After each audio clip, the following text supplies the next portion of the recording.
So Stephen, how big is this Fleetwood game? Oh, it's huge. We know we want to win the game. Our recent form with a good result in the cup, we want to take that performance, rather than the Papa John's performance into Saturdays, and we know we're more than capable. We've shown that against good sides, and Fleetwood are a good side. We've got good players. I believe they're in a false position in the league. I've watched a lot of their football and a lot of their games, and they've got a very good manager. But we go and we know if we play how we can play, then we can be competitive with anybody. Has the break been good before this game, or is there a risk that you have too much time to think about these sort of things? No, not at all. We give the boys a few days off to refresh their minds and reset. Remember, we only played last Tuesday again at the chop and change the team due to internationals and injuries. So we've had no consistency, through really no fault of our own. We've picked up injuries, we've been unlucky with things, and have not been able to get a settled side and understanding. So it's allowed us to reset and get some people back to near match fitness, and we've had 3 really good days this week.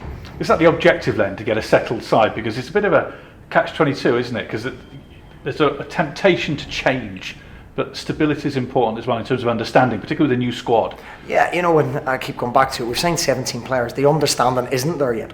And as I said, I've not been able to keep a settled back four. I don't think I've picked the same back four in any game, and that's been due to injuries. And at the start, Greg Lee couldn't play 3 games in a week, etc. And Gibbo's had an illness.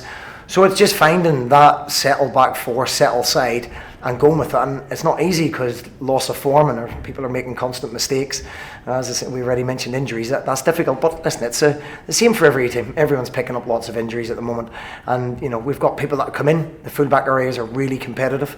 The centre halves. We've got 4 or 5 centre halves now that can step up to it. And we know we've been better than what we've shown on occasions. You'll have a big travelling support on Saturday. It's a Lancashire derby. That's important, isn't it? Yeah, it's fantastic. I've been told we're taking a lot of people up there, and we want to put on a really good performance from them. I think I've said it numerous times. What people want to see is that 100% effort and commitment and organisation, and that we can give. That's free. That doesn't need talent, and we give that kind of commitment, as our fans have shown time and time again. They'll back us to the hilt. You say Fleetwood are in a false position, so you're genuinely surprised they are where they are? I genuinely am. I think they've got some very good footballers. I've watched a lot of their football. I've seen their game against Morecambe. They drew 3-3, showed very good character.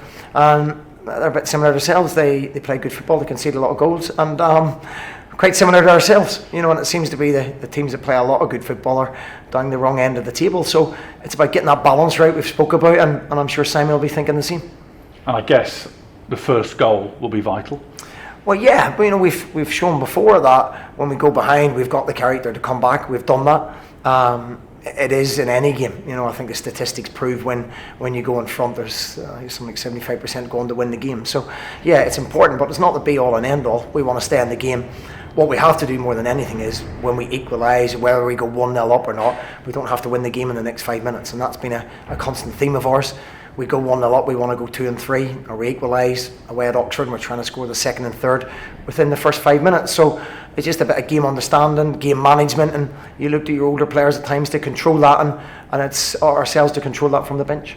You've talked before about players playing for their places and new faces in January. Again, is that a balancing act with putting pressure on people but also making them, boosting their confidence as well? Yeah, listen, January's a long way away at the moment, and everybody here has got their opportunities and chances, and we're working our very best with the players. The players are working extremely hard. They're a really good bunch of boys, and they're committed every day in training. They want to learn, they want to get better. So yeah, it's the ball's in their court, so to speak. Every manager's looking, not just me. We've signed 17 players, we've put a squad together, and we know we need improvements. Whether we were top of the league or bottom of the league, that would still be the case in January. So I don't think there's any extra pressure on the players that are here, no. So with January in mind, but some distance away, that period between now and Christmas is massively important, isn't it? Yeah, and make no mistake, we knew it would be a tough season. People told me I was mad to take the job with 3 players contracted. But I like a challenge, and it certainly is. But I've had nothing but support and backing from fans, from the board. We're trying to change the football club, and this period now, you're right, we have to stay in that mix. We have to not get cut adrift from that middle pack.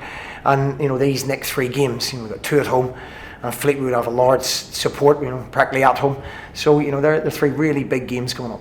It's also that period in November, isn't it, when suddenly Wembley and the summer feels a bit of a long way off, and this is like the reality now of League One football. Yeah, the pitches are starting to cut up, and training grounds are very boggy, and it takes character, and now you're looking for those characters, and that's not easy to find now. You know, a lot of young players that come through the academy system, they've no adversity, they've no disappointment, and that's what we're trying to teach them. It's, you know, constantly about educating and teaching people that they have to deal with adversity.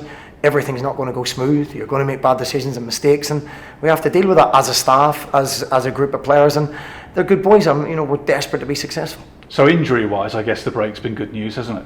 Yeah, yes and no. Aaron Wildig has done his ankle again on one of our training pitches, so it's a bit of a blow for Aaron. He was just getting back to full fitness after the Papa John's.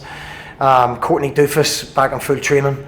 Had a practice game on Friday, so hopefully he'll be involved. John O'Big, it's probably still a little bit too early for him.